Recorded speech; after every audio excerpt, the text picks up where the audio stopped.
now here in Dilhamore Beach Resort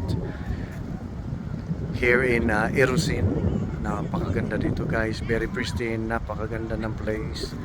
Ano ka talaga, mapapastay ka dito overnight. So what we do, mag-overnight kami dito with Mamila. Hi Mami!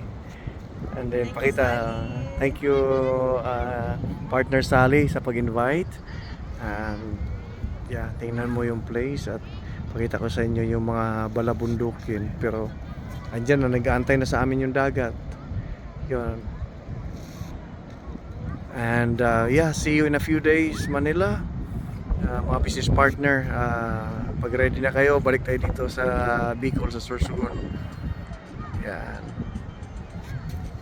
Okay, time is up. It's time to ligo. Bye-bye.